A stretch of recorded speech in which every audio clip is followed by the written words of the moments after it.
Faya ashabal fadail, guru saya Kiai Islamuddin, beliau senior saya di PBNU.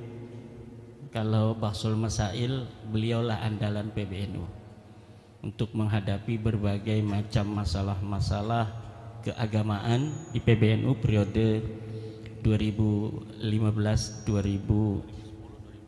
dari 2010 sampai 2021 beliau di PBNU. Beberapa kali saya mungkin beliau belum kenal karena saya masih perwakilan dari PW mengikuti Bahsul Masail, dan beliaulah yang biasa untuk memberikan deskripsi masalah yang akan dibahas dalam beberapa kesempatan Bahsul Masail. Terima kasih Yai Isom sudah menyempatkan hadir di tengah-tengah kesibukan bersama kita PWI Pringsewu pada hari ini, sehingga beliau meluncur dari Bandar Lampung menuju ke kampung halamannya di Pringsewu ini. Yang saya hormati Kiai Sufarman Abdul Karim, Sahibil Bait, Kiai Nur Ajiz, Pondok Pesantren Madinatul Ilm. Ana Madinatul Ilm wa aliyun babuha. Qala Rasulullah sallallahu alaihi wasallam atau kama qala. Yang saya hormati kesepuhan PWI Pringsewu, Yai Jumangin, dan seluruh para kesepuhan yang hadir, Ketua PWI Pringsewu Kiai Nasihuddin, dan para pengasuh pondok pesantren Sepringsewu yang pada hari ini hadir. Sebenarnya semuanya sudah tahu kesimpulan diskusi ilmiah Jayai, bahwa memang berdasarkan apa yang telah saya teliti, bapak-bapak juga mungkin udah banyak yang membaca buku yang sudah saya terbitkan, baik tentang kronik ilmiah perjalanan saya di dalam bagaimana selama 2 tahun lebih membahas tentang batalnya Nasabalawi, kemudian berbagai macam buku-buku yang spesial, misalnya buku khusus tentang mengungkap manuskrip-manuskrip palsu yang diberikan oleh Rabita Alwiyah, dalam hal ini via Rumel Abbas. Itu juga ada semuanya, semua apa yang telah mereka atribusikan sebagai manuskrip-manuskrip di abad ke-6, 7 itu ternyata semuanya palsu, dan kiai-kiai bisa untuk melihatnya di buku mengungkap manuskrip-manuskrip palsu Ba'alwi versi Rumel Abbas. Kemudian juga buku yang terakhir yang kemarin, sekarang ini orang-orang lagi mencari buku itu, yaitu buku yang saya beri judul Ulama Nusantara Menggugat Nasab Palsu. Itu dalam beberapa bulan saja itu sudah hampir 1000, padahal harganya mahal ya. Harganya itu diterbitkan oleh penerbit teman saya itu, karena saya itu kan nggak biasa untuk menulis kemudian ingin dijual gitu, enggak. Pokoknya saya menulis, saya taruh di PDF, saya sebarkan agar bisa dibaca. Siapa aja yang mau mencetak silahkan, kan begitu. Akhirnya dicetak oleh teman saya, harganya 200.000, tetapi punya Rabita Alwiyah yang tebalnya hampir sama, harganya itu sampai 40.000 diturunin, nggak laku-laku. Tapi yang punya saya 200.000, bahkan sekarang dinaikin 210.000, saya lihat di Shopee itu malah makin dicari orang. Ini adalah sebuah indikator bahwa mayoritas masyarakat ini bersama kita, dan kesimpulannya sama, bahwa Ba'alawi bukanlah cucu dari baginda Nabi besar Muhammad sallallahu alaihi wasallam. Sebenarnya mereka sudah ada kesimpulan sendiri di hatinya. Jadi tesis saya ini dijadikan sebagai bumper aja. Ini ada padahal mereka udah dari dulu mungkin nggak percaya nih cucu Nabi tukang mintain duit begini, nggak percaya cucu Nabi ada yang nyolong motor orang, nggak percaya ada cucu Nabi. Semalam itu ada yang cerita di kampung apa di sana, semalam acara dia Marawis, bawa anaknya perempuan mohon ke kiai itu ke kamar mandi, ternyata nyolong duit di kamarnya kiai itu. Ini anaknya yang marawi sini, Habib itu. Nggak mungkin orang-orang yang menisbahkan diri pada Rasulullah kemudian mempunyai akhlak demikian. Nah, apapun itu sekarang buktinya sudah ada sebuah penelitian ilmiah. Sebelumnya penelitian firasah masing-masing itu sekarang sudah mendapatkan sebuah cantolan hukumnya yang secara ilmiah bahwa betul Ba'lawi ini bukan cucu Nabi. Dulu guru saya Yai Abuya Dimyati itu kalau ada Habib sini delo ya incu Nabi ya, ini matanya dibuka, delo ya incu Nabi asli ya, itu artinya beliau nggak percaya, tetapi tidak pakai dalil, tidak pakai data, itu kasfan, maka tidak bisa untuk diikuti karena kasfan itu tidak bisa diikuti. Jangankan mukasafah hanya dalam masalah nasab, hanya dalam masalah Ramadan saja, walaupun bertemu Nabi malam kita bertemu Nabi mengatakan besok adalah Ramadan, itu tidak bisa dijadikan dalil untuk bisa menjadi patokan orang berpuasa. Nah gitu. Jadi mimpi, kasab dan sebagainya itu laisat hujjatan lil hukmi. Saya ini mengadakan penelitian ilmiah. Benar nggak ini Habib ini cucu Nabi? Ilmiah itu berdasarkan 3 hal. Pertama adalah dia harus bersifat logis. Kedua harus empiris. Ketiga harus pragmatis. Logis artinya masuk akal. Yang empiris artinya berbasis fakta dan data. Pragmatis artinya penelitian ini harus ada kepentingan umat yang diperjuangkan, harus ada manfaatnya.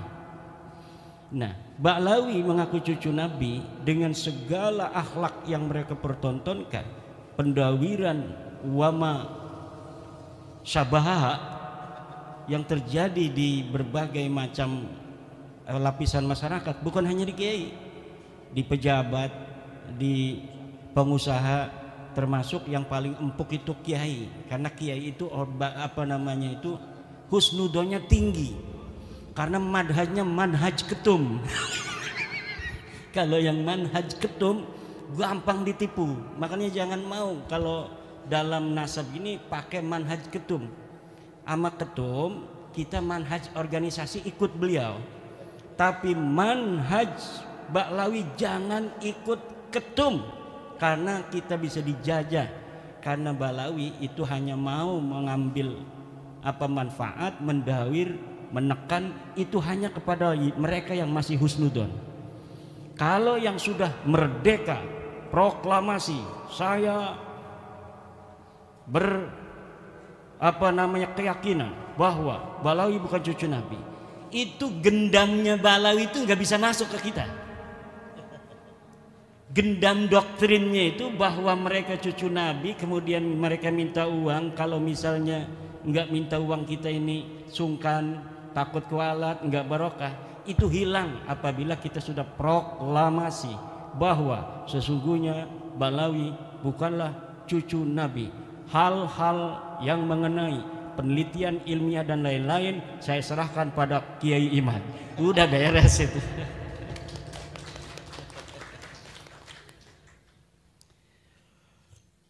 Coba logis apa tidak orang yang mengaku cucu Nabi ini secara data di abad ke-9 Hijriah, 895 Hijriah, mengaku keturunan Nabi, kemudian mengurut nama-nama.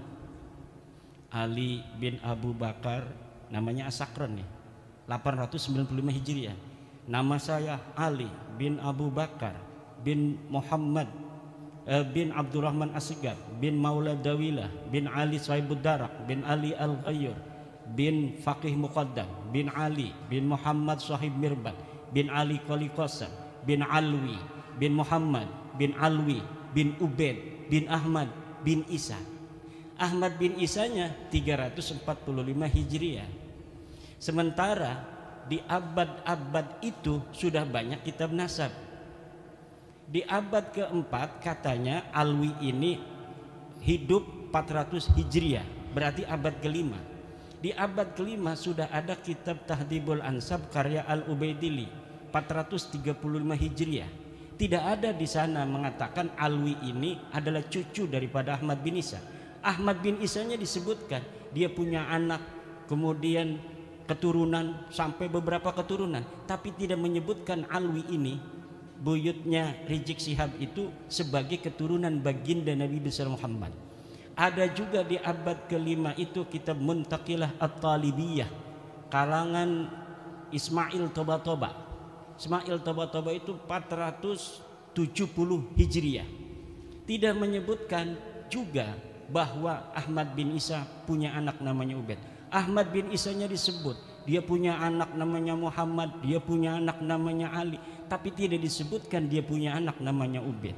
Kemudian kitab Al-Majdi 490 Hijriah karya Al-Umari tidak juga menyebutkan Ahmad bin Isa punya anak namanya Ubaid. Ubaid punya anak namanya Alwi yang jadi Ba'alawi itu nggak ada. Kemudian naik ke abad ke-6 yaitu 597 Hijriah karangan seorang pakar usul fikih Imam Fakhruddin Ar-Razi. Beliau juga seorang ahli tafsir, punya kitab tafsir Mafatihul Ghaib, punya berbagai macam kitab sejarah dan lain sebagainya. Idza utliqal imamu fi usulil fiqhi fal muradu bihi Imam Al-Ar-Razi. Kalau dimutlakkan nama al-imam, qala al-imam dalam kitab-kitab usul fiqh, itu maksudnya adalah al-Imam Fakhrur Razi. Beliau menulis sebuah kitab berjudul Asy-Syajarah Al-Mubarakah wa hasala fihi anna aulada Ahmad bin Isa al-Muqibin munhasirun fi salasati bani. Anaknya cuma 3. Siapa? Muhammad, Ali, Husain. Itu 597 Hijriah beliau menulis kitab itu. Wafat 604 Hijriah. Beliau punya anak murid namanya Al-Fakhri juga, ngarang kitab namanya Al-Fakhri. Al-Marwazi nama murid beliau, itu 614 Hijriah. Di situ juga disebutkan nama Ahmad bin Isa dan tidak disebutkan Ahmad bin Isa ini punya anak namanya Ubaid, punya cucu namanya Alwi. Tidak ada, mereka tidak disebut keturunan Nabi pada 614 Hijriah. Kemudian ada kitab Al-Asili 700 Hijriah. Kemudian ada kitab As-Sabatul Muson 787 Hijriah. Kemudian ada kitab Umdatul Talib As-Sugra 828. Ada kitab Umdatul Talib As-Sugra karya orang yang sama Ibnu Ainabah 828 Hijriah. Sampai abad ke-8, abad 9 awal ini tidak ada orang yang menyebutkan ahli nasab itu bahwa Ba'alawi keturunan baginda Nabi besar Muhammad SAW. Padahal mereka sudah ada itu di abad 9 itu, mereka sudah mulai mengaku sebagai turun Nabi. Ali bin Abu Bakar As-Sakran ini sudah mengaku keturunan Nabi di abad 9. Tapi orang-orang Yamannya saja itu tidak ada yang mencatat mereka sebagai keturunan Nabi di abad 9 itu. Maka saya sebutkan ada 550 tahun kosongnya riwayat antara pengakuan dan orang yang diaku. Orang yang diaku 345 Hijriah, mereka mengaku 895 Hijriah, hitung pakai kalkulator 550 tahun. Itu kalau kita mau kasihan. Itu versi kasihan itu 550 tahun itu. Versi yang tidak kasihan dalam ilmu nasab itu, dalam ilmu nasab, sebuah kitab sejarah la yuqaddamu bihalin ala ma yusbituhun nasabun. Ilmu sejarah, sejarawan tidak bisa didahulukan dari apa yang telah ditetapkan oleh ahli nasab. Sedangkan Ali As-Sakran ini ngarangnya kitab sejarah tasawuf dan amalannya. Maka walaupun ada susunan dia menyebutkan nama-nama sampai Ahmad bin Isa, itu sebenarnya dalam ilmu nasab tidak dianggap sama sekali. Adanya nama mereka itu muncul dalam kitab nasab, dalam kitab Tuhfatut Talib 996 Hijriyah. Itu kalau dihitung 651 tahun. Cuma dalam kitab Tuhfatut Talib yang menyebut nama-nama mereka itu, Alwi sudah ada di situ tuh. Karena kan mengakunya 895 Hijriah. Kemudian 996 Hijriah ada masuk nama dia. Masuknya apakah berdasarkan maraji? Tidak. Orang yang mengarang kitab itu Tuhfatut Talib namanya As-Samarqandi mengatakan, saya melihat fi ba'dit ta'aliq, dalam sebagian kertas-kertas ta'liq. Jadi bukan berdasarkan maraji dari kitab-kitab, tetapi berdasarkan apa yang dia temukan dari kertas yang ada di pinggir jalan. Dia nemuin aja, wah ada nih bin, masukin aja supaya kitab saya agak banyak lah. Itu hanya begitu saja. Di dalam ilmu nasab, ida urifal wadi'u intafal istidlal. Apabila ditemukan dan diketahui pemalsunya, maka istidlal itu hilang. Nah, kitab Tuhfatut Talib ini tidak bisa untuk dijadikan referensi. Kenapa? Walaupun dia kitab nasab, tetapi penulisnya sudah iktiraf bahwa dia mendapatkannya bukan berdasarkan maraji dari kitab-kitab sebelumnya.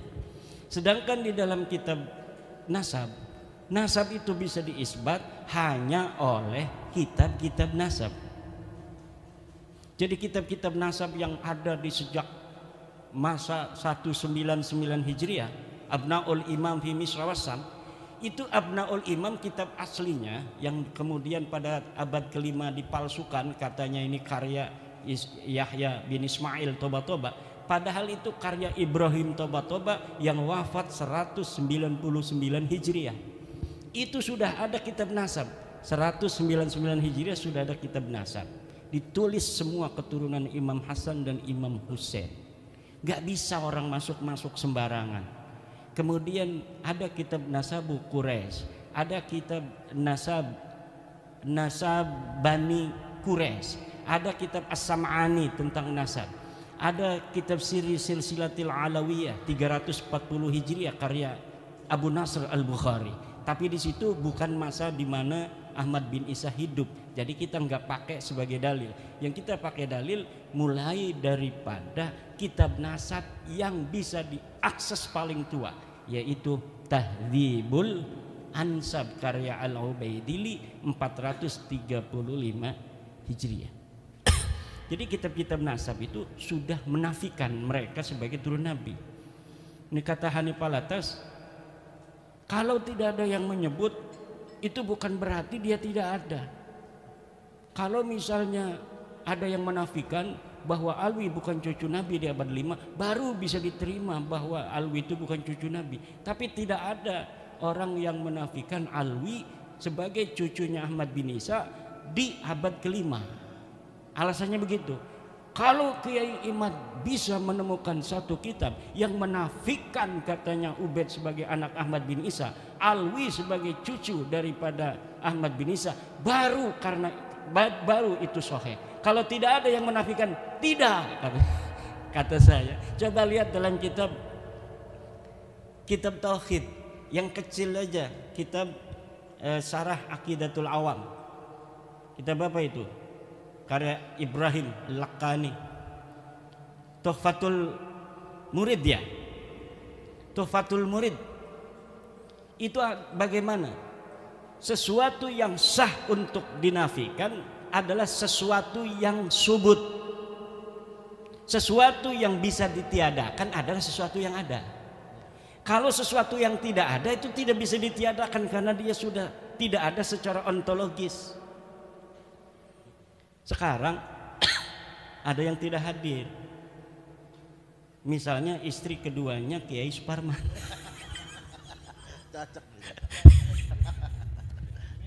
Istrinya ada, makanya saya candain. Misalnya Kiai Suparman punya istri dua, misal yang hadir cuma permaisuri, Ada misalnya namanya Mesaroh. Misal, kok Mesaroh tidak ada? Nah, tidak ada itu karena memang tadinya ada. Tapi kalau memang sesuatu itu tidak ada, maka bagaimana sesuatu yang tidak ada kemudian kita nafikan? Itu dalam teori filsafat itu tidak logis. Kalamun ghairu mantiqiyyin. Kalam yang tidak mantiki, yang tidak logis. Tidak masuk akal. Nah, ini akan panjang ini karena semuanya sudah paham. Nanti kita di dalam diskusi aja. Bahwa begini kesimpulannya. Untuk mengetahui dia diisbat cucu Nabi atau tidak, itu menggunakan metodologi nasab, ilmu nasab dan kitab nasab. Secara kitab nasab mereka sudah hakul yakin kata orang Irama bahwa mereka bukan cucu Nabi. Untuk mengetahui apakah mereka ini nama-nama yang disebutkan sampai Ahmad bin Isa itu sosok historis, orangnya betul-betul ada atau tidak, itu menggunakan pendekatan historis, yaitu melalui menelusuri nama-nama keluarga mereka ini dalam kitab-kitab sejarah. Dan dalam penelitian penelusuran saya mengenai nama-nama keluarga mereka, dari mulai Abdurrahman Segaf, kakeknya Ali Abu Bakar As-Sakran, Abdurrahman As-Segaf punya ayah katanya namanya Muhammad Maula Dawilah. Ini adalah sosok yang fiktif. Dari mulai Muhammad Maula Dawilah punya ayah Ali Sahibud Darak, Ali Al-Ghayyur, Faqih Muqaddam, Ali bin Sahib Mirbat bin Ali Qoli Qasam bin Alwi, sampai Ubed, itu semuanya sosok ahistoris. Orang fiktif yang namanya diurut begitu saja demi untuk mencapai ketersambungan sampai Ahmad bin Isa yang sudah sahih sebagai keturunan Nabi. Jadi jangankan bisa diisbat secara ilmu nasab, uang sosoknya aja nggak ada. Bagaimana sih Kiai Imad bisa menemukannya? Begini Pak, di Tarim itu banyak orang dulu. Faqih Muqaddam itu 653 Hijriah. 653 Hijriah di Tarim itu banyak ahli-ahli agama, ulama-ulama besar. Ada kitab-kitab nasab sejarah yang ditulis. Kejadian apa saja yang terjadi di Tarim itu ada dalam kitab Al-Yafi'i, dalam kitab Tabaqat Fuqaha'il Yaman, dalam kitab As-Suluk, semuanya diterangkan. Ada kejadian pembunuhan para fuqaha 560 Hijriah itu, ada penyerbuan dari kerajaan membunuh para kiai-kiai karena perbedaan dalam cara pandang keagamaan. Tapi tidak ada satupun nama-nama yang disebutkan ulama baik yang dibunuh maupun tidak dibunuh dari keluarga Ba'alwi. Kenapa? Karena memang waktu itu mereka tidak ada di Tarim. Mereka belum ada di Tarim. Mereka pindah dari India masuk itu sekitar sebelum abad 9 Hijriah, beberapa puluh tahun sebelumnya. Kemudian menyusun sebuah kekuatan di situ, kesejarahan, palsuin semua ulama-ulama di sana. Direbut nasabnya orang, kemudian yang direbutnya itu diingkirodkan. Ini mereka kan nyantol ke Abil Jadid, ulama Hadramaut, Sarip Abul Jadid. Nasabnya diambil, Abul Jadidnya dihancurkan. Bahwa Abul Jadid ini tidak punya keturunan hari ini abad 9. Sama juga dengan Wali Songo. Wali Songo diambil itu sejarahnya, dibelokkan nasabnya ke Hadramaut, keturunannya dihilangkan bahwa mereka tidak punya keturunan. Ini yang akan terjadi kalau tidak ada bab nasab 2022 dan tidak ada Kiai Suparman Abdul Karim di Lampung. Ini yang akan terjadi. Karena beliau yang awal-awal ngambil nyamber itu dari Banten. Luar biasa, antara Lampung dan Banten persahabatan yang tiada akhir. Dari zaman dulu, dari zaman Sultan Maulana Hasanuddin, bukan di Banten dulu, punya istrinya di Lampung dulu. Di Lampung dulu, beliau itu punya istri di Lampung. Karena istrinya putih, anaknya putih. Kemudian dia dinikahi nama ayahnya dengan anaknya Raden Patah Demak. Ya namanya orang Demak kan ya kayak orang Demak nih banyak tuh. Nah, datanglah ini dari Lampung si putih ini. Siapa kamu? Haryadila. Siapa kamu? Saya anaknya Sultan Hasanuddin. Anak dari mana? Dari Lampung, istri Lampung yang gak ketahuan. Putih amat katanya. Akhirnya kata orang Banten, ini bukan anak orang, ini anak jin katanya. Jadi Sultan Hasanuddin lagi di hutan katanya nemu wanita cantik padahal bukan orang. Jadi jin, dia nggak sah jadi sultan, nggak bisa karena bukan sempurna manusia.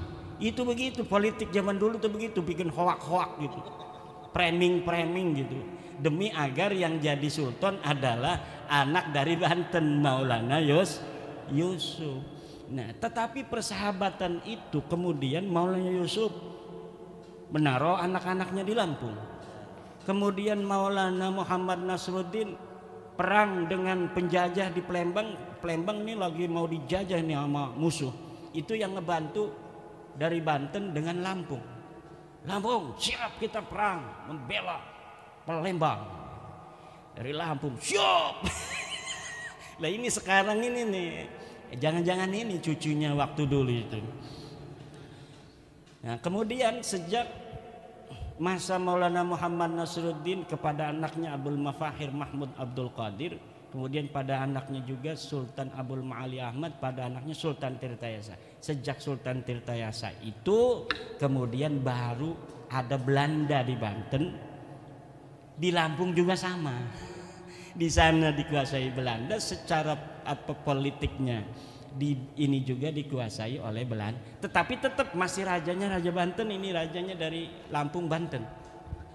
Sunan Gunung Jati pun kesini juga, jadi bukan hanya Sultan Hasanuddinnya, Sunan Gunung Jatinya sebelum itu juga pernah ke Lampung dan menyebarkan Islam, walaupun belum diterima secara masif.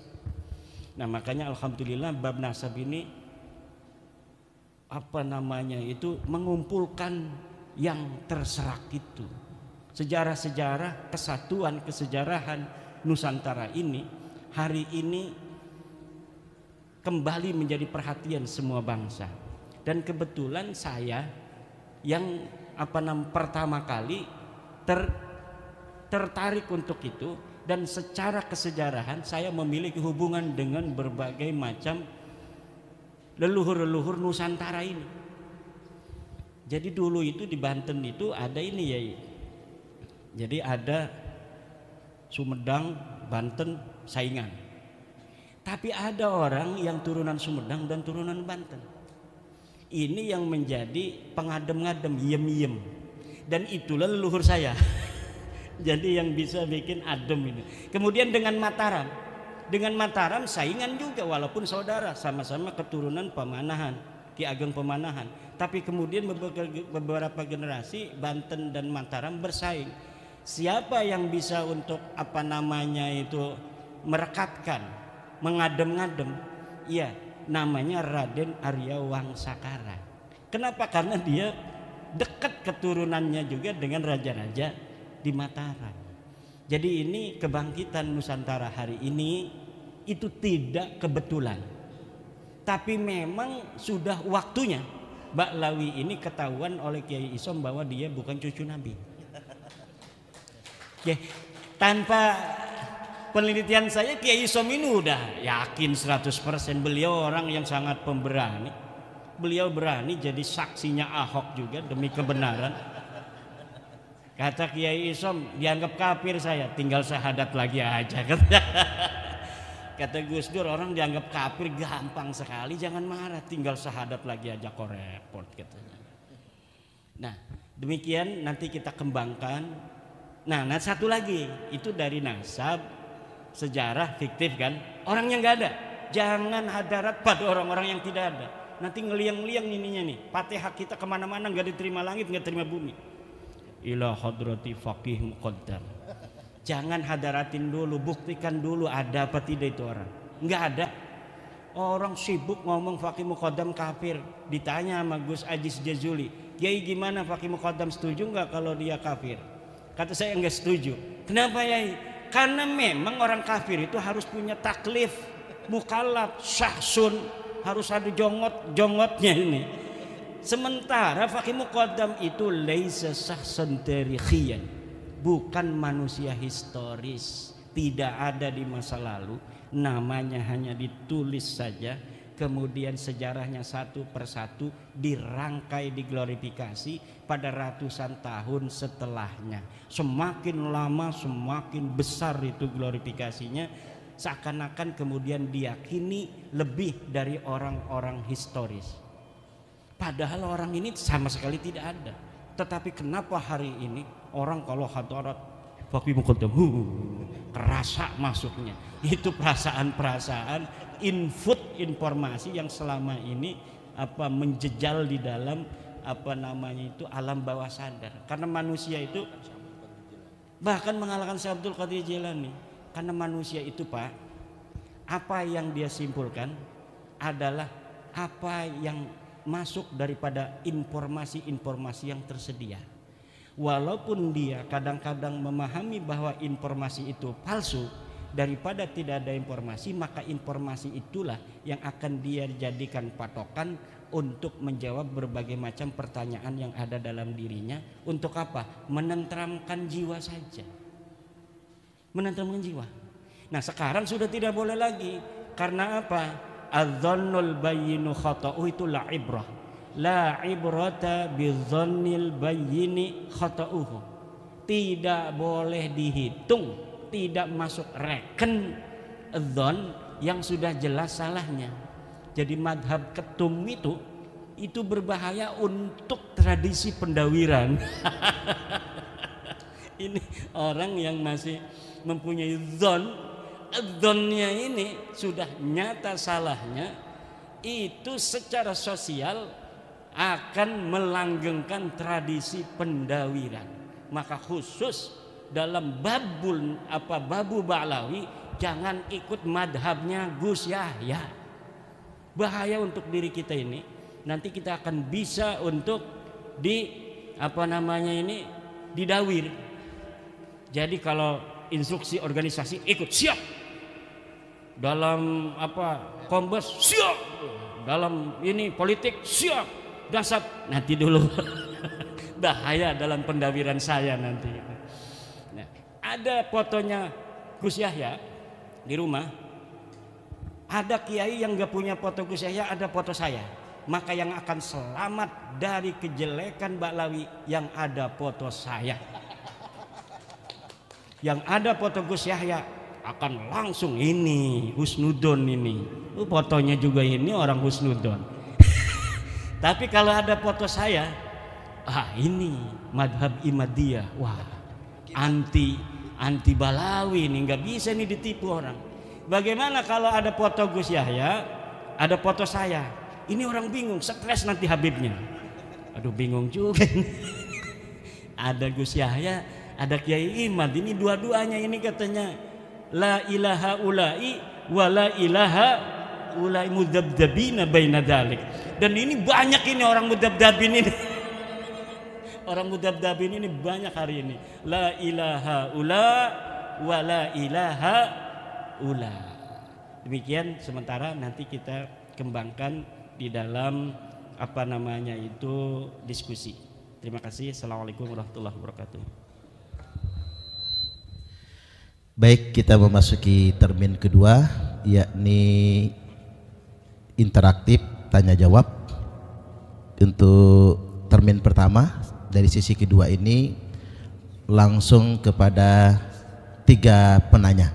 Ngacung dulu ya, monggo. Ya, langsung 4 di depan nggih, enggak apa-apa. 4 di depan, mikrofonnya buat siap. Sudah ada, monggo. Perkenalkan nama nggih. Nama dan asal. Oh,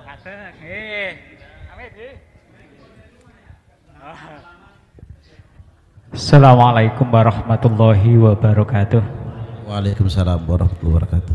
Perkenalkan saya namanya Fadoli, kebetulan dalam struktural NU menjadi ketua LWPNU, Lembaga Wakaf dan Pertanahan NU Kabupaten Pringsewu. Tapi ini atas nama pribadi. Saya termasuk orang yang lama mengagumi Romo Yai Imaduddin Usman Al-Bantani, sebab ini ada sebabnya, nggak boleh tepuk tangan, dikira tomprang doro. Sebab saya sudah lama lewat perantara teman membeli sebuah buku kronik perjalanan ilmiah Kiai Haji Imaduddin Usman Al-Bantani yang mengungkap dan membahas tentang nasab Ba'alwi.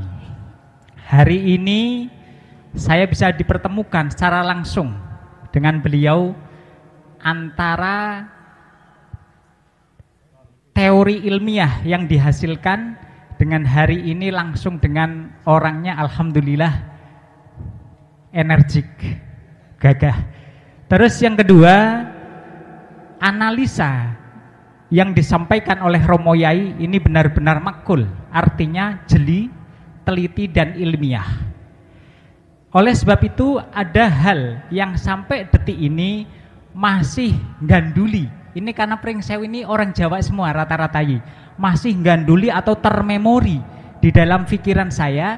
Saya minta pandangan Romo Yai bagaimana dalam realita yang ada kadangkala di masyarakat, terutama warga Nahdlatul Ulama atau warga Nahdliyah.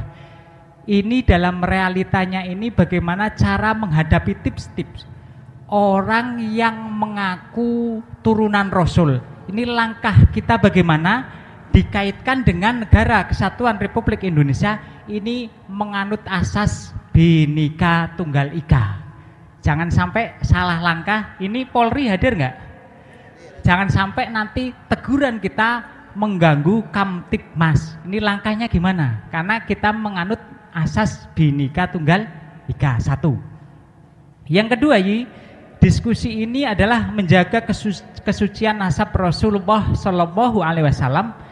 Yang ini secara pribadi saya memperoleh input, masukan secara pribadi, umumnya untuk seluruh hadirin, karena tidak semua orang ahli dan memahami tentang ilmu nasab. Tujuan diskusi ini ialah untuk memberikan pencerahan pada kita. Yang pertama pencerahan intelektual, yang kedua pencerahan emosional, yang ketiga adalah pencerahan spiritual. Harapannya supaya kita mampu membedakan asinnya garam dan asinnya opel. Ya, garam asinnya endingnya sehat karena yodium.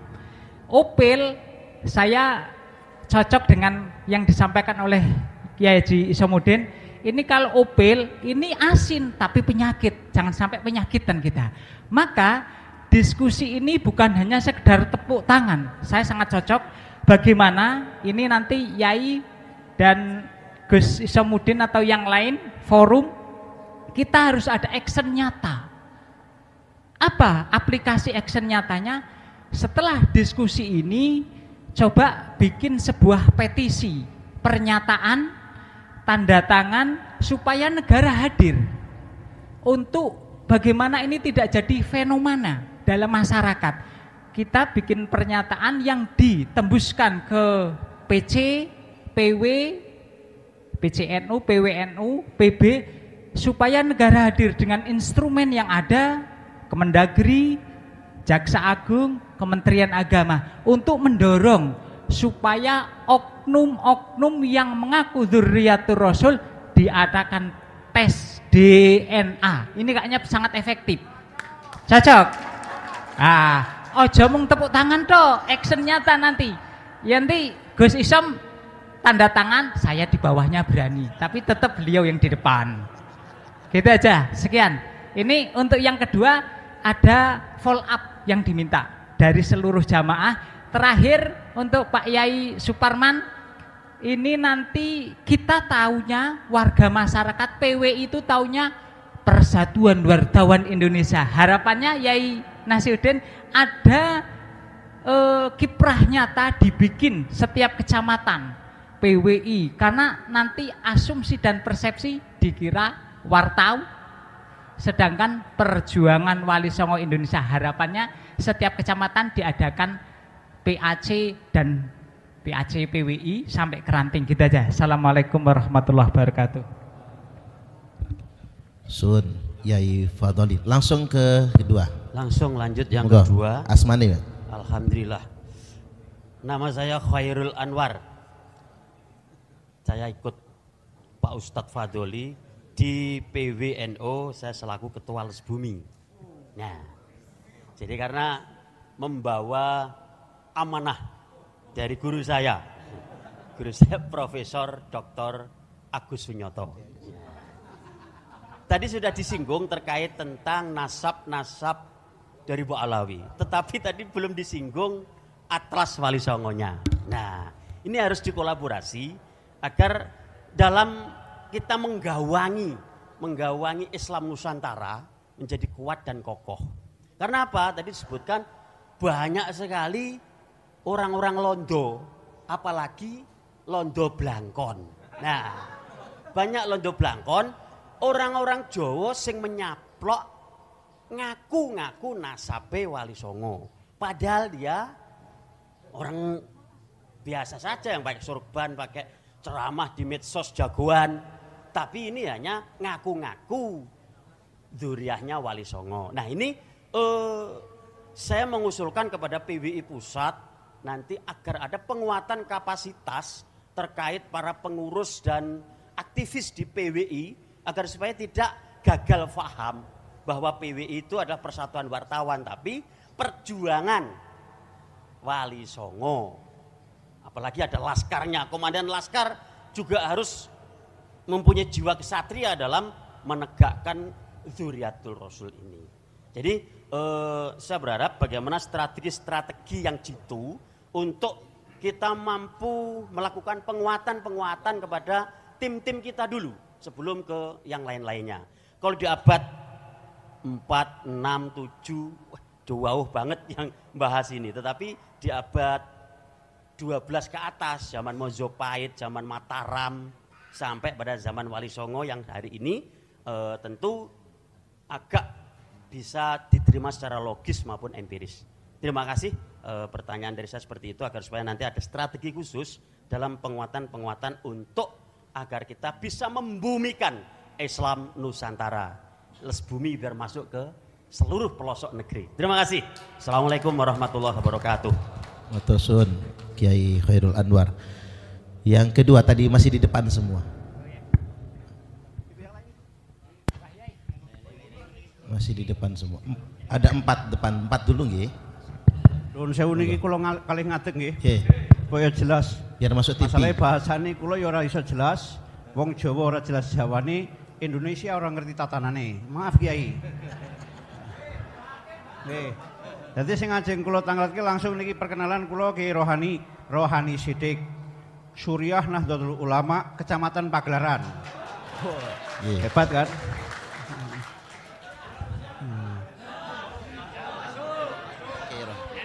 Langsung mawon Kiai. Niki masalah berkaitan kalih waktu. Niki mangke kula rampung tanglet mun diparingi jawaban kula nyuwun pamit kula wangsul. Mboten. Kula niku cara pamere kula duwe jamaah sing lakoni jamaah 40 hari. Mulai dari Ruah tanggal 20 sampai nanti tanggal 1 Idul Fitri. Tuh. Ya. Pokoknya dengan segala hormat yang perlu saya tanyakan, bagaimana kita sebagai santri menyikapi orang-orang tua kita, guru-guru kita yang selalu menggaungkan kata-kata husnudon. Kalau masalah nasabnya saya percayakan, udah percaya 100.000% sama Pak Imadudin. Saya nggak mau ulang-ulang. Dan sebagian yang mau saya tanyakan udah ditanyakan sama teman-teman tadi. Yang belum kayaknya ini. Bagaimana caranya kita menyikapi guru-guru kita, teman-teman kita, masyayikh kita yang selalu mengedepankan husnudzon. Sementara keadaan nyata udah terjadi berbagai pembelokan sejarah, termasuk Jatman di dalamnya, betul? Tuh. ini elek-elek begini badal torekoh qadiriyah naksabandiyah. Makanya kalau suruh Fatihah kepada siapa itu Fakih Mukodam, saya nolak pertama kali, saya nggak mau. Karena itu kalau menurut saya Fakih Mukodam itu mungkin yang masuk kategori anak ajaib, betul Kiai. Saya nggak ikut-ikutan itu. Ya, yang penting saya tanyakan itu Kiai, bagaimana? Karena kebanyakan kiai-kiai, santri-santri seperti saya itu masih takzim pada gurunya, takut kalau lawan gurunya nanti su'ul khotimah, ilmunya nggak bermanfaat. Udah itu saja. Yang lain sudah diwakili teman-teman. Assalamualaikum warahmatullahi wabarakatuh. Assalamualaikum warahmatullahi wabarakatuh. Sun Yai Rohani. Yang terakhir keempat, monggo. Assalamualaikum warahmatullahi wabarakatuh. Waalaikumsalam warahmatullahi. Nama saya Muhammad Khalil dari Ngadiluih. Jadi perbatasan Pringsewu bagian utara. Yang pertama, saya dengan merasa senang banget karena satu alma mater dari Pelamunan ada yang maju sebagai mujaddid menandai 100 abad NU. Alhamdulillah, semoga selalu dijaga dan mendapat pertolongan dari Allah Subhanahu wa taala. Yang kedua, Yai, yang saya tanyakan, bagaimana saya ini murid atau santri dari Thariqah Sadiliyah. Sementara mursid sekarang sudah jelas banget melakukan pemalsuan makam dan banyak menyimpangkan sejarah. Apakah masih saya teruskan untuk thariqah saya ini? Sekian saja. Assalamualaikum warahmatullahi wabarakatuh. Waalaikumsalam warahmatullahi wabarakatuh. Satu lagi Yai. Lagi. Tadi ketinggalan satu lagi. Bagaimana respon pemerintah kita selama ini setelah ada viralnya makam dipalsukan, tokoh-tokoh dipalsukan, udah seberapa jauh pemerintah kita merespon atau mungkin bertindak? Itu saja. Oke. Monggo matur nuwun. Baik, saya ingatkan sedikit. Pertama dari Kiai Fadoli, bagaimana cara menghadapi orang-orang yang ngaku keturunan Nabi Sallallahu Alaihi Wasallam agar tidak terjadi konflik dan tetap terjaganya Kamtipmas. Jadi jangan sampai terjadi konflik. Yang kedua, apa aksi nyata konkret follow up dari diskusi kita hari ini? Bisakah ada dorongan yang sifatnya nyata kepada pihak-pihak terkait untuk mendorong adanya setidak-tidaknya kewajiban tes DNA terhadap orang yang ngaku-ngaku anak cucu Nabi. Adapun tentang PWI, karena baru 1 tahun lebih dikit, maka memang belum tersosialisasikan. Hanya saja saya perlu ingatkan kepada segenap kader-kader PWI, karena perjuangan Wali Songo Indonesia itu 90% lebihnya adalah kader Nahdiyin. Jadi walaupun bukan Banom NU dan memang bukan Banom, karena kalau Banom harus koheren dengan PBNU, ini kan kita nggak bisa koheren soalnya. Nah, jadi kok heran. Jadi kok heran. Jadi PWI niki akan terus tersosialisasikan, dan mohon jangan mudah emosi, jangan gegeran. Kalau PWI ini mirip FPI, Laskar Sabilillahnya mirip FPI, pemerintah males nanti bekerja sama-sama PWI Laskar Sabilillah. Baik, yang berikutnya pertanyaan yang kedua dari Pak Kiai Khairul Anwar tentang Atlas Wali Songo. Memang ini karena kita PWI, kedepannya kita tidak hanya membahas nasab Ba'alwi, tapi juga mengkonkretkan sejarah dan trah Wali Songo. Jangan sampai tadi banyak yang ngaku-ngaku dzurriyyat Wali Songo tapi tak terverifikasi. Banyak betul sekarang. Apa bedanya kita sama Ba'alwi? Ba'alwi ngaku-ngaku, nah kita ngaku-ngaku juga gitu ya. Jangan sampai. Yang ketiga dari Kiai Rohani, bagaimana santri menyikapi kiainya yang masih husnudzon. Nah, ini perlu jawaban. Yang jawaban ini tidak membuat santri merasa berdosa, maksudnya. Bagaimana respon pemerintah terhadap pemalsuan makam, sejarah dan lain sebagainya. Dan yang terakhir dari Kiai Muhammad Khalil, bagaimana apakah thariqah beliau masih bisa dilanjutkan karena mursyidnya ini bukan hanya memalsukan makam, tapi mursyidnya juga belum pernah berbaiat. Jadi mursyid Saziliyah yang beliau berbaiat itu beliau pun belum pernah berbaiat. Monggo Kiai silakan. Untuk Kiai Fadli, kata Syekh Imam Ibnu Hajar, yambaghi likulli ahadin ay yakuna lahu khiratun fi hadan nasab syarif hatta la yantasiba ilai ahadun illa bihaqqin. Wajib bagi kita untuk memiliki sebuah kepedulian, kecemburuan terhadap nasabnya baginda Nabi Muhammad sallallahu alaihi wasallam, sehingga tidak bernisbah kepada Nabi seseorang kecuali dengan benar. Ada orang yang mengaku turunan Nabi, bagaimana sikap kita? Jangan langsung hormatin. Bahkan ada yang haram untuk kita menerimanya, sama dengan kedudukannya dengan hadis palsu. Hadis itu tidak boleh seorang khotib di dalam mimbar Jumat membawa hadis palsu kecuali dengan menjelaskan kepalsuannya. Begitu pula dengan nasab palsu. Kita tidak boleh mengatakan Habib ini duriat Nabi, kata orang, tidak boleh. Tapi Habib ini duriat Nabi tapi palsu, begitu. Harus menyebutkan kepalsuannya itu. Begitu kita meneliti apa nasab-nasab yang mengaku kepada Nabi, apa hukumnya?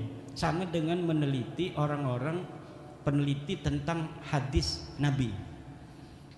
Imam Bukhari, kenapa Imam Bukhari itu meneliti hadis Nabi? Karena hadis Nabi banyak yang memalsukan.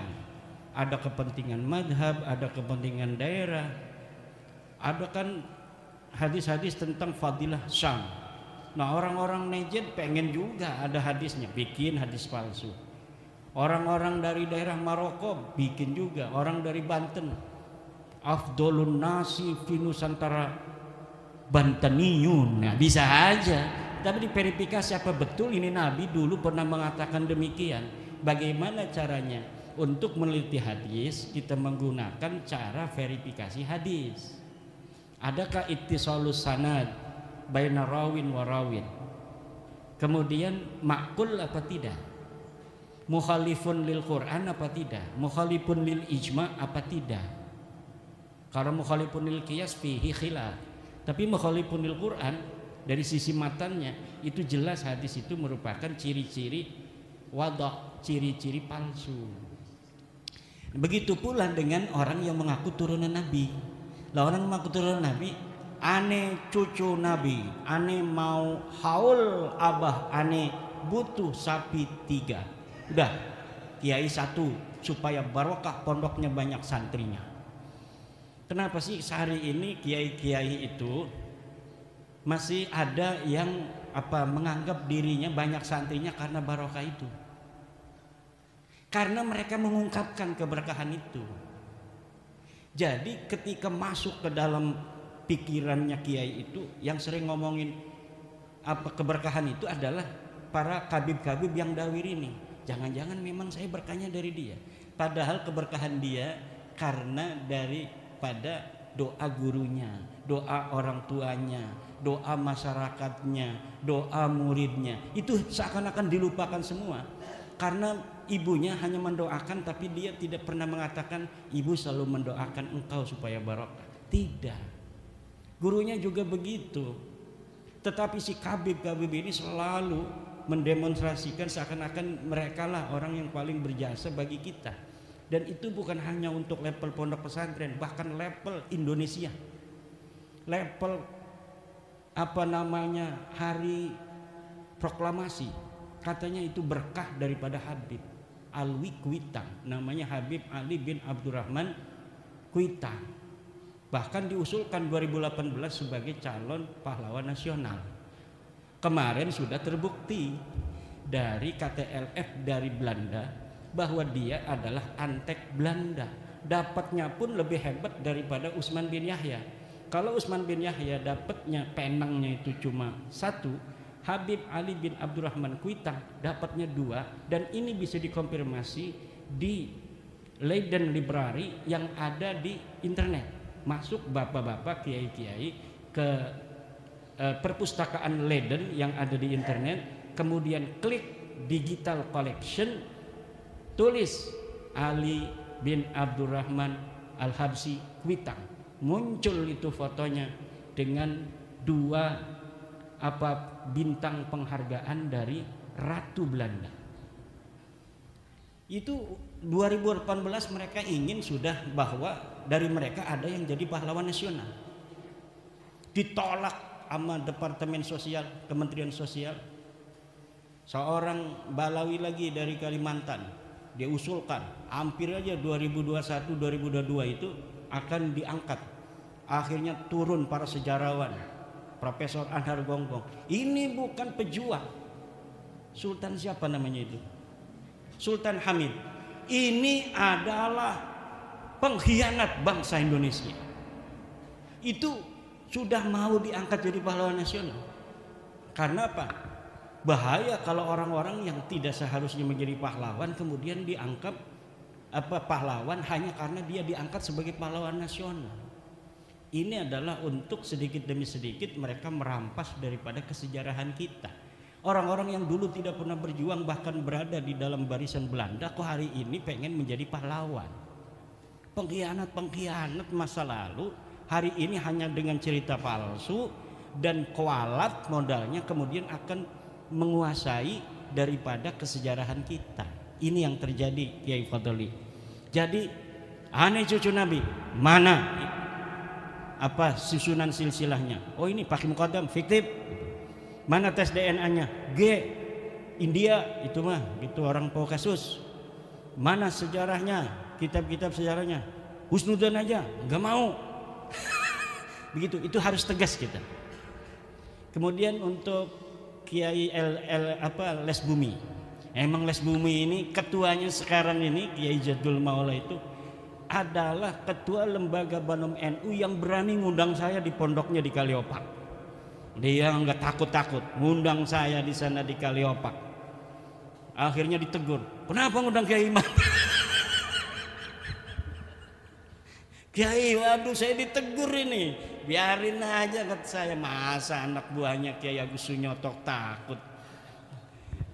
Kita akan bicara tentang Kiai Agus Sunyoto. Itu beliau punya penelitian panjang tentang para orang-orang yang mengaku sebagai turun Nabi.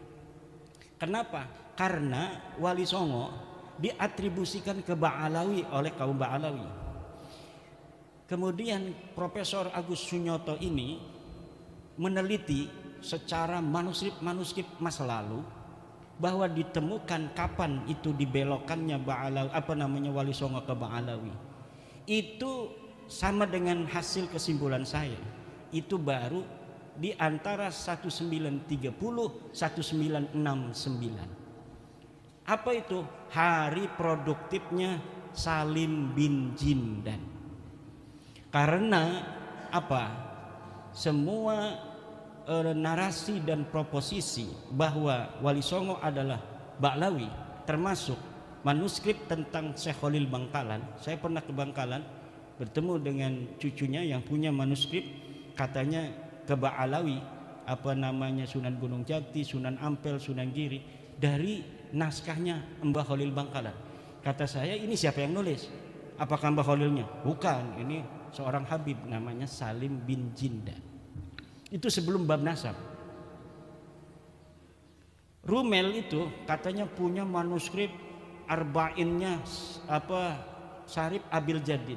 Itu pun ditulis oleh Salim bin Jindan 1930 1969. Mana kalau berani Rumel bawa sini itu manuskrip. Manuskripnya kan sudah ada itu di blog santri itu punya PBNU dulu. Bukan di blog, di web Desantri apa namanya itu. Bahwa Salim bin Jindan punya sebuah kitab hadis yang dipoto oleh wartawan dari PBNU, kemudian ditaruh di internet, kita bisa akses sampai sekarang. Saya bandingkan dari sisi penelitian teks dan tekstualitas, bahwa tulisannya itu sama dengan tulisan Salim bin Jindan, manuskrip yang dibawa oleh Rumel di Rabita Alawiyah ketika debatan itu. Saya screenshot, saya bandingkan, identik bahwa ini adalah tulisan Salim bin Jindan. Siapa Salim bin Jindan? Salim bin Jindan telah diteliti oleh para pakar-pakar dari Ba'lawi sendiri. Aiman Al-Habsi, Muhammad Al-Habsi menyimpulkan bahwa Salim bin Jindan orang yang mempunyai penyakit melankolia, yaitu orang yang selalu membayangkan sesuatu terjadi dari ruang hampa, kemudian dia yakini sebagai sebuah kebenaran, kemudian dia catat. Jadi karena ada yang mengatakan di abad 9, yaitu Ali Asakron, bahwa Syarif Abdul Jadid yang seorang muhaddis ini adalah sepupu daripada leluhur mereka, maka mereka kemudian membuat sebuah kitab yang riwayat sanad hadisnya itu seakan-akan misalnya Alwi menerima sanad dari Syarif Abdul Jadid. Padahal Alwi ini tokoh fiktif, Syarif Abdul Jadid ini adalah tokoh historis yang ditulis oleh para sejarawan. Tapi Salim bin Jindan membuat 40 hadis yang riwayat-riwayatnya itu memasukkan di situ nama-nama tokoh-tokoh fiktif dari Ba'lawi ini. Dan itu sudah diteliti oleh orang Ba'lawi sendiri. Karena dari tokoh Ba'lawi juga kan ada sejarawan. Walaupun mereka juga, saya sudah dapat menyimpulkan tukang bohong juga. Mereka tukang bohong juga, tapi kalau ada saingannya berbohong, mereka juga nggak mau. Mereka membongkar, itu bohong katanya. Kenapa? Mereka nggak mau dikalahkan bohongnya kan. Nah itu sudah jelas bahwa penelitian Kiai Agus Sunyoto almarhum itu sudah menurut saya tinggal disempurnakan. Beliau memang ada riwayat Wali Songo ke Balawi. Selain itu ada riwayat Wali Songo ke Musa Al-Khadib. Kenapa sampai banyak begitu? Karena Wali Songo ini seksi. Wali Songo ini seksi, banyak orang yang mau mengatribusikan dirinya pada kesejarahan Wali Songo. Untuk apa? Keunggulan klan, keunggulan daerah dan lain sebagainya. Bahkan kaitan Wali Songo dengan Aceh itu diputus 100%. Padahal Wali Songo dan Aceh itu ada kaitan. Tapi kenapa sama sekali sekarang tidak ada orang bicara Wali Songo, bicara Aceh? Nama Cempa, bahwa Sunan Ampel berasal dari Cempa, itu dibelokkan jauh ke dalam pedalaman Vietnam. Padahal telah ditemukan sebuah kesimpulan ilmiah bahwa pada abad ke-14 di Cempa itu belum ada Islam. Kenapa Sunan Ampel yang menyebarkan agama Islam di Surabaya, di Banten dulu Sunan Ampel itu. Setelah di Banten tidak laku, kemudian ke Surabaya. Kenapa tidak laku itu? Ya orang Banten punya kekhasan, jarang atau sulit, bukan jarang, menerima sebuah ajaran baru itu dari zaman dulu. Kecuali muncul dari orang sendiri. Sunan Gunung Jati kan dia dari Mekah itu datang, itu enggak langsung ke Cirebon, dia datang ke Banten dulu untuk apa? Mondok di Sunan Ampel. Ketika sampai di Banten, Sunan Ampel sudah pergi ke Surabaya. Sunan Gunung Jati langsung ke Surabaya, mondok 7 tahun di Surabaya. Kata Sunan Ampel, Syarif Hidayatullah, kalau kamu mau menyebarkan agama Islam di daerah Banten, kamu gak bakal diterima. Saya aja di sana dapat berapa orang katanya. Tapi ada syaratnya. Apa syaratnya? Kamu kawin sama orang sana. Nanti kamu jangan mengharapkan kamu akan diterima. Tapi nanti anakmu akan diterima. Karena anakmu dianggap oleh mereka sebagai bagian diri mereka sendiri. Kalau masih mantu belum. Kalau anak nanti diterima bahwa ini ponakan saya. Kalau sama kamu dianggapnya masih orang luar. Akhirnya Sunan Gunung Jati datang ke Banten mengawini Nyai Ratu kaum Anten punya anak Maulana Hasanuddin baru diterima tanpa peperangan. Kenapa? Karena yang ngomong sudah orang sendiri. Nah, Sunan Ampel, Sunan Giri itu manuskripnya Les Bumi banyak bertebaran hari ini. Tapi masing-masing ada yang dicurigai palsu oleh penyimpangan kolonial. Jadi manuskrip kolonial itu seakan-akan dipersiapkan oleh penjajah agar kesejarahan Wali Songo 100 tahun sebelum diciptakannya manuskrip itu hilang. Jadi kita diputuskan kesejarahannya dengan Wali Songo. Tapi saya yakin sejarah-sejarah asli Wali Songo masih ada. Wali Songo masih ada sejarahnya. Tidak mungkin semuanya bisa dihancurkan. Tidak mungkin. Bagaimana caranya agar terbuka semuanya? Apa yang telah diawali oleh Profesor Agus Sunyoto itu kita lanjutkan lagi. Les Buminya jangan takut. Yang bicara DNA pertama kali siapa? Kiai Agus Sunyoto. Cari itu di YouTube-nya masih ada. Kalau ngaku cucu Nabi, tes DNA dulu katanya. Itu apa maksudnya? Dia udah nggak percaya dari dulu sebelum Imaduddin Usman. Cuma gagal, dia bukan orang Banten, jadi ngomongnya nggak sembarangan kayak saya. Jadi PBNU ini harus berwarna-warni. Kalau semuanya orang-orang Jawa belah sana, ya banyakan Angga Unggul. Husnudon aja. Begitu, untung ada orang Banten. Lihat orang Banten nggak mikir 2 kali 4 kali, sekali cukup. Urusan belakangan. Dipecat-pecat ngapain, nggak apa-apa, kan begitu. Lah itu makanya harus berwarna-warni. Ada kayak Yai Said, ya namanya 11-12 sama orang Banten, jeplak-jeplok aja ngomong. Tapi kalau orang-orang Jawa yang halus hatinya, penuh dengan pertimbangan matang, lah itu nggak bisa cepat. Ini mungkin butuh 100 tahun lagi Balawi ini. Tapi orang Banten tanpa didampingi oleh keuletan orang-orang Jawa juga susah ini. Tapi ini hanya 2 tahun lebih beres. Ini udah beres ini. Udah beres, udah.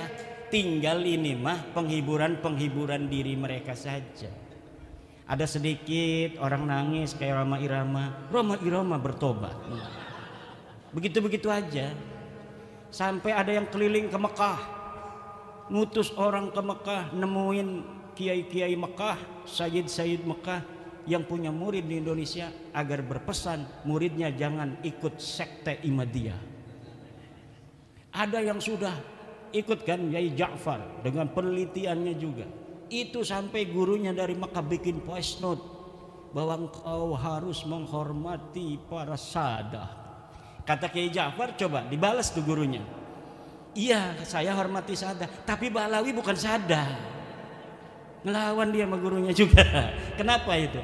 Karena dalam tradisi kita nanti sama Kiai Rohani ya, ini akan ada ketersambungan dengan pertanyaan Yai Rohani, bahwa kalaulah seorang murid yang berbeda dengan gurunya harus kualat, maka Imam Syafi'i orang yang pertama kualat kepada Imam Malik. Imam Ahmad bin Hambal orang yang pertama kualat kepada Imam Syafi'i.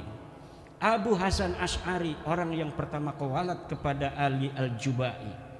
Gurunya Mu'tazilah kok muridnya Abu Hasan Al-Asy'ari jadi Ahli Sunnah wal Jamaah, merontohkan seluruh proposisi gurunya. Hasan Al-Basri punya murid gagah perkasa namanya Wasil bin Atta. Dia harusnya kewahalat Wasil bin Atta, tapi tidak. Dia ulama besar dari golongan Mu'tazilah. Dia punya guru juga Muhammad Al-Hanafiyah, anaknya Sayyidina Ali. Ini Wasil bin Atta. Jadi dari zaman dulu murid dan guru berbeda, itu gurunya harus bangga. Kata Imam Ahmad bin Hambal, ta'allam kama ta'allamna. Belajarlah seperti kami belajar. La tuqallidni wala tuqallid Malikan wala Syafi'iyan wala Sufyan As-Tsauri. Jangan ikuti aku, jangan ikuti Malik, jangan ikuti Imam Syafi'i, Tetapi ta'allam kama ta'allamna, belajarlah seperti kami belajar sehingga kami menemukan kebenaran yang kami yakini. Kita tidak perlu menyelesaikan masalah ini hanya dengan tepuk tangan. Ini murid-muridnya Ki Hasyim Mujadi semua. Ki Hasyim Mujadi itu begitu kalau ceramah. Kemudian dari siapa? Pelamunan, Yai Khalil. Yai Khalil Pelamunan. Ini beliau mondok kepada pesantren Pelamunan. Saya mondok pada Kiai Hasuri bin Thohir. Nah, ini menantu Yai Thohir Pelamunan. Jadi namanya bapak beliau Thohir, mertuanya Thohir, punya pesantren At-Thohiriyah. Iya, kan beliau itu waktu saya di sana wasiat karena udah kena stroke, Imad kalau abah wafat nanti tolong dimakamkan dekat makamnya Abah Thohir, pengen dekat dengan mertua. Kalau nggak boleh di pagernya, kalau nggak boleh juga di luar pagar, kalau nggak boleh juga baru di pondok ini. Akhirnya dimakamnya di pondok tanpa meminta ke sana karena anak-anaknya pengen juga dekat dengan abah. Itu dulu Yai Thohir Pelamunan mondok kepada Yai Husain Cerita, kepada Yai Tubagus Abdul Halim, mantan Bupati Serang. Tubagus Abdul Halim mondok kepada Kiai Husain Cerita, Kiai Husain Cerita pada Syekh Nawawi At-Tanara Al-Bantani. Jadi itu generasi keempat. Syekh Nawawi kepada Kiai Husain Cerita dekat dengan Caringin, kepada Kiai Abdul Halim pada Kiai Pelamunan. Kalau mau cepat langsung kepada Kiai Husain, enggak kepada Kiai Tubagus Abdul Halim. Karena Kiai Thohir Pelamunan juga selain mondok kepada Kiai Abdul Halim, mondok juga langsung karena masih hidup Kiai Husain Cerita. Begitu pula saya mondok kepada Kiai Tubagus Hasuri Thohir, mondok kepada Kiai Tubagus Hasuri, mondok kepada Kiai Thohir Pelamunan. Setelah dari Kiai Thohir Pelamunan mondok juga kepada Kiai Abdul Halim itu karena masih hidup juga. Tetapi guru saya selalu mencatat Kiai Thohir, walaupun as-sanadul ali bisa untuk meninggalkan yang Kiai Thohir, tapi karena apa? Karena lil barakah wat tabarruk, maka walaupun as-sanadul adna yang lebih panjang itu yang diambil oleh guru saya. Untuk apa? Agar nama-nama guru kita tidak hilang. Walaupun di dalam ilmu sanad itu kan ada as-sanadun ali, ada as-sanadud dani itu.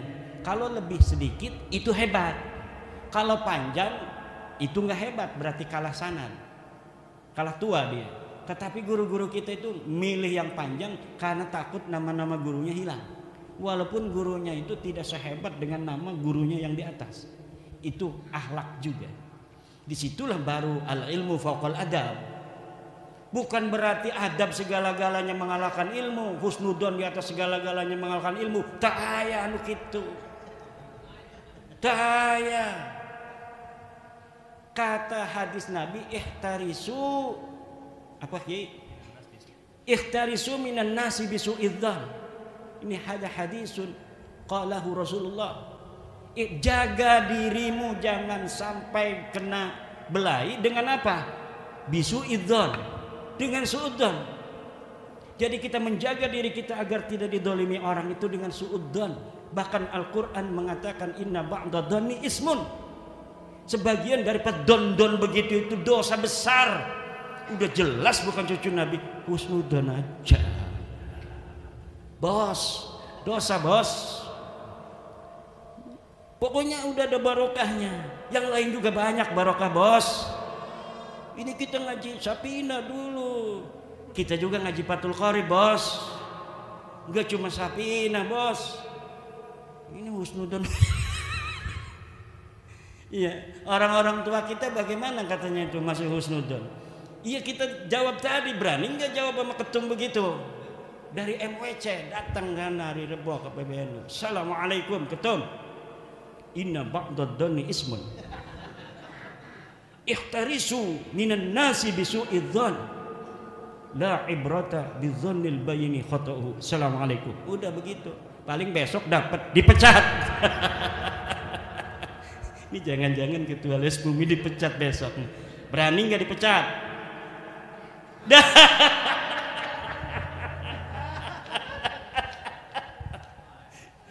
Enggak, kita ini bercanda aja. Kenapa? Karena kita tahu sebenarnya beliau-beliau itu sama dengan kita.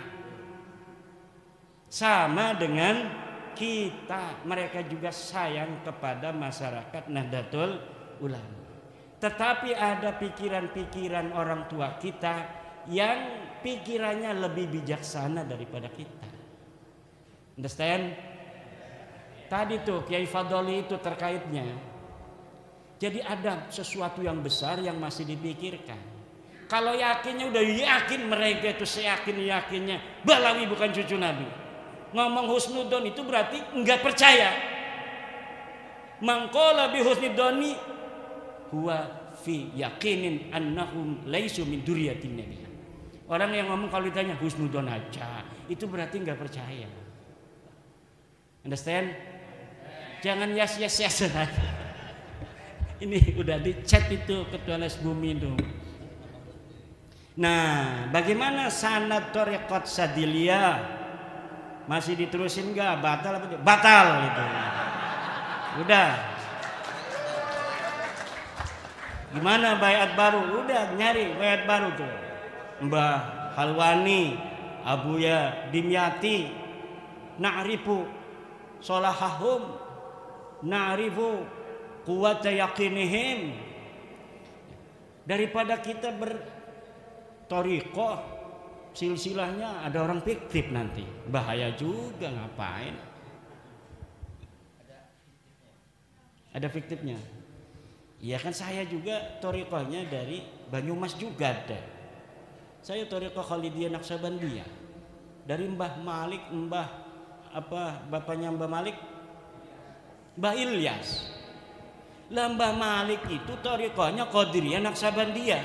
Bagaimana dia katanya mengambil dari Mbah Malik tetapi dapatnya Sadiliyah? Aneh bin ajaib. Tanya tuh sama keluarganya yang ada di sana. Alhamdulillah, saya juga ikut di Qadiriyah Naksabandiyah. Masya Allah. Berarti mayuh ceritanya itu. Ya udah, yang satu itu batalin aja udah. Ya, ngapain? Cuma harus istighfar dulu. Astagfirullahaladzim, astagfirullahaladzim, astagfirullahaladzim min kulli dzambin adimin wa tarikat palsu. Sesudah istighfar begitu baru. Jangan diingat-ingat lagi yang lalu, biar berlalu. Faqad madha ma madha. Juga dalam hati kita nggak perlu ada kebencian. Nggak perlu, yang penting mereka mengakui bi annaka lasta min dzurriyyatin nabi. Cukup itu. Karena dengan itu aman semua, sentosa masa depan anak-anak kita. Nggak bakal kayak kita lagi nasibnya dibodoh-bodohin terus begini. Saya itu membayangkan kalau misalnya kita ini tidak teguh hari ini, maka 100-200 tahun lagi anak cucu kita seperti kita dan kakek-kakek kita lagi. Jadi korban. Bahaya. Gak mau saya anak-anak cucu saya nanti dijadiin kayak kita, kayak orang tua kita kemarin-kemarin. Dihina-dina. Ada beberapa YouTube itu orang yang ngaku turun Wali Songo, ya karena namanya keturunan Wali Songo, keturunan Nabi, dia pakai Habib, dipukulin orang aja, dipukulin. Ente ini katanya kata Imam Malik, siapa orang yang mengaku keturunan Nabi maka yudrabu wa yushharu hatta yatuba. Dia harus dipukul dan dipiralkan sampai dia bertobat. Karena dia mengaku-ngaku turunan Nabi, bukan turunan Nabi. Kata dia tuh sama kiai itu, kiainya nggak berani ngelawan. Ini sama cucu Nabi juga. Tapi sekarang sudah tahu dia bukan cucu Nabi. Kalau mau jangankan ngegaplok begitu, nyelentik aja mungkin udah mati tuh orang. Kalau sekarang itu nggak bakal itu. Karena apa? orang-orang kita sudah punya energi kekuatan. Nggak bisa lagi itu disembarangin, dihina-dina, nggak bisa. Dulu siapa sih lidahnya yang paling tajam menghina-hina kiai-kiai NU? Mereka. Iya banyak. Rizik Syihab menghina Kiai Abdurrahman Wahid radhiyallahu anhu. Buta mata, buta hati. Setiap apa saja keputusan PBNU selalu dikomentari, selalu di framing negatif untuk menjauhkan Islam dari PBNU. Kiai Isamuddin ini salah satu korban yang dianggap mereka sudah murtad. Yai Said Agil Siraj beberapa tempat mau ceramah ditolak oleh mereka. Gus Nuril lagi ceramah diturunin masa lalu itu oleh mereka. Bahkan ada Kabib di Bogor itu berpesan pada jamaahnya, jangan masukkan anak-anak, ibu-ibu dan bapak-bapak ke Ansor Banser. Jangan. Islam Nusantara, ANUS, aliran Nusantara. Itu mereka dulu, sekarang nggak diundang aja. Kemarin datang ke PBNU itu. Kemarin LDNU bikin acara ngundang Roma Irama. Itu Habib itu ada yang datang sengaja, nggak diundang juga. Untuk apa? Supaya nempel bernaung di gedung PBNU. Framing, kebetulan ada Mukibin di PBNU-nya. Ini yang selalu ngasih informasi. Ada acara, ada Roma Irama, nanti supaya kelihatan duduk bareng. Ini ada Kiai Anu, nanti supaya kelihatan duduk bareng. Ini ketum mau datang, Habib suruh duduk supaya kelihatan bareng sama ketum yang husnudon itu. Nah ini dikerjain. Jadi ada intel dia itu di PBNU itu. Akhirnya kelihatannya seperti itu. Padahal apa yang nampak bukan apa yang sebenarnya terjadi. Apa yang nampak bukan apa yang sebenarnya terjadi. Kita harus yakin bahwa orang-orang tua kita di PBNU pun sayang pada kita, tidak mau kita warga NU ini dijadikan bancakan oleh orang-orang yang mengaku cucu Nabi palsu itu. Sama, cuma caranya beda. Selagi orang tua kita pura-pura nggak ngerti di depan publik, kitanya juga pura-pura nggak ngerti juga. Kayak begini ngomongnya. Jadi semuanya apa menapaki perannya masing demi apa? Kemaslahatan kita bersama. Juga demi kemaslahatan NKRI. Tadi ada yang bertanya, Kiai Fadoli, ini kita harus jaga NKRI. Siapa orang yang lebih cinta pada NKRI daripada orang NU? Nggak ada. Kurang apa itu kita orang NU untuk bangsa dan negara ini? Kita 32 tahun tidak dikasih kesempatan apapun oleh negara. Apakah kita marah? Enggak. Bahkan kita yang 1984 mengatakan menerima ajas tunggal Pancasila. Padahal ketika itu kita tidak diberi ruang apa-apa. Seluruh orang-orang kaya di PBNU yang punya pabrik itu ditutup, pabriknya tidak punya akses. 32 tahun di masa Soeharto. Tapi kita tidak pernah marah kepada negara dan bangsa yang kita cintai ini.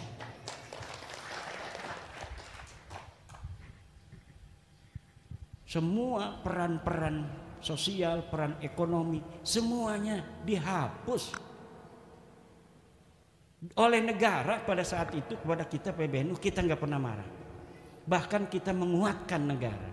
Karena apa? Negara ini adalah sebagai sebuah wasilah kita untuk menjaga kedamaian bangsa, menjaga kedamaian umat Islam yang ada di atas negara ini. Jadi bukan hanya kekuasaan cara berpolitiknya NU, tapi bukan hanya politik kekuasaan, tapi politik kebangsaan.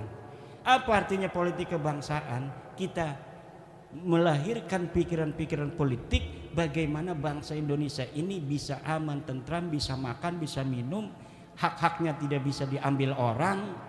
Coba kalau nggak ada polisi, orang punya motor bisa diambil. Coba lihat itu, kalau misalnya ada mobil bawa semangka jatuh, itu semua diguyur orang. Karena apa? Itu adat bahwa kalau jatuh begitu tidak diarah. tidak diambil lagi, maka diguyur. Kalau misalnya di Indonesia ini setiap komunitas tidak ada itu pemerintah, orang naruh motor ambil, ada orang bawa istri diambil, nggak ada polisi, nggak ada hukum kok. Maka negara ini adalah sebagai wasilah. Ad-daulatu wasilatun la ghayatun. Negara adalah wasilah, bukan tujuan. Maka bentuk dari sebuah negara sebenarnya bagi Nahdlatul Ulama tidak penting, tetapi fungsi-fungsi li salahid dunya wad din itu harus ada. Dan NKRI ini adalah saat ini yang terbaik bagi kita, bahwa NKRI telah mampu untuk memerankan dua tujuan utama daripada dibentuknya negara, yaitu li salahiddin wad dunya, untuk kepentingan agama dan dunia. Apa kepentingan agamanya? Kita begini aja nih lagi diskusi PWI, pondok-pondok pesantren Spring Sewu, negara hadir. Kata siapa negara nggak hadir? Hadir negara itu, lihat di belakang bapak-bapak polisi kita. Dikasih rokok enggak sama panitia, suruh duduk begitu lama. Ini negara berarti sudah hadir. Negara hadir untuk kepentingan bersama, bukan hanya kepentingan yang hadir hari ini, tapi untuk kepentingan semuanya. Cara berpikir kita harus cara berpikir the founding father bangsa kita dan the founding father daripada Nahdlatul Ulama. Nah, kalau pemimpin negara kita mempunyai kesetiaan, itu kondisional. Tapi kecintaan dan kesetiaan kita pada negara ini bersifat final. Kalau kepada pimpinan negaranya kondisional. Kalau sesuai dengan kepentingan Nahdlatul Ulama, kepentingan bangsa secara umum, kita dukung. Kalau tidak sesuai dengan kepentingan bangsa secara umum dan lebih khusus kepentingan kita sebagai Nahdlatul Ulama, ya kita tidak dukung. Tetapi kita tidak mendukung hal-hal yang menjadi kebijakan yang tidak sesuai dengan kepentingan Nahdlatul Ulama, tidak menjadi sebab kita memusuhi negara. Tidak bisa. Orang yang hari ini berbeda politik misalnya dengan pemerintah, kemudian dengan itu dia ingin menunjukkan bahwa kalau tidak kerjasama politik dengan aku, kamu akan menjadi chaos, kemudian dia tega membuat chaos ini bangsa dan negara, maka dia sama sekali tidaklah berjalan di atas jalan daripada the founding father Nahdlatul Ulama. Karena kalau kita berjalan di atas the founding father Nahdlatul Ulama, yang menjadi titik sentral fokus kita adalah bangsa. Bangsa ini bisa aman tentram, bisa makan, bisa minum dengan aman, bisa ngaji, bisa ibadah karena ada negara. Maka menjaga keamanan negara juga wajib. Sekarang lagi demo. Ini konstitusional demo. Tetapi kita juga harus paham apa yang telah diputuskan oleh pemimpin-pemimpin kita juga tujuannya untuk kepentingan kita. Yang paling berbahaya adalah kalau anak-anak kita masih sudah disusupi, kemudian pemimpin kita disusupi untuk bertindak anarkis terhadap anak-anak kita, atau anak-anak kita disusupi untuk bertindak anarkis untuk mengacaukan bangsa dan negara.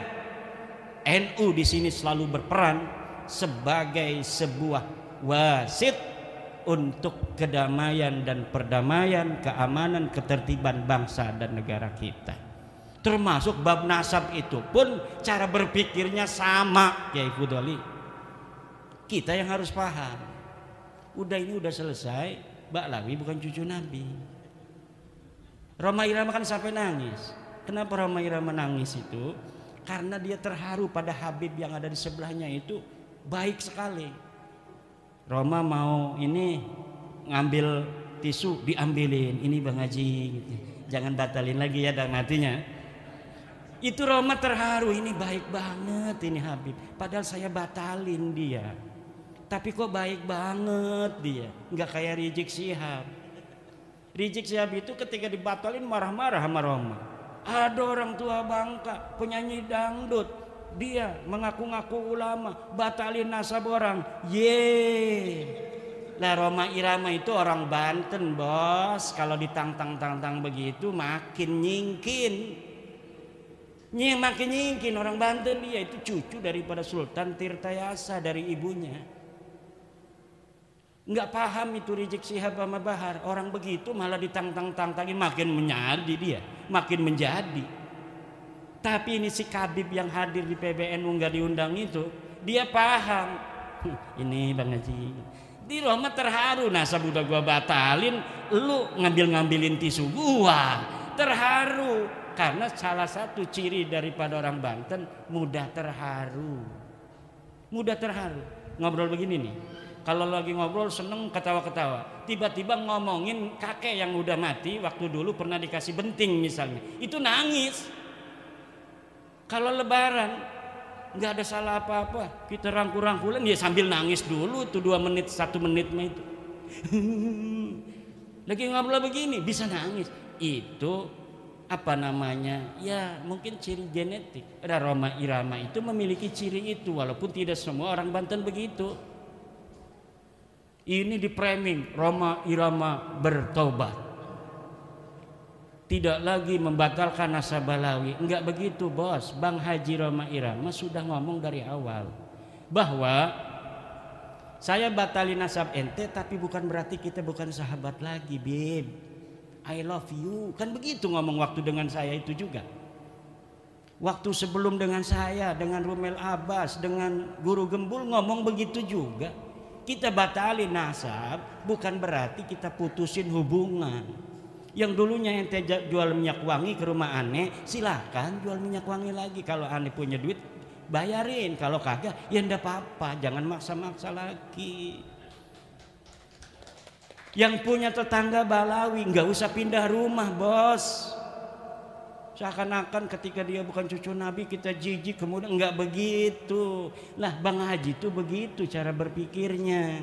Jadi terharu nih sama Habib yang baik ini, ngambilin segala apa yang dibutuhkan dia. Itu di framing katanya bertobat. Enggak bisa bos, dia keyakinannya udah hakul yakin. Hakul yakin itu enggak bisa dirubah bos.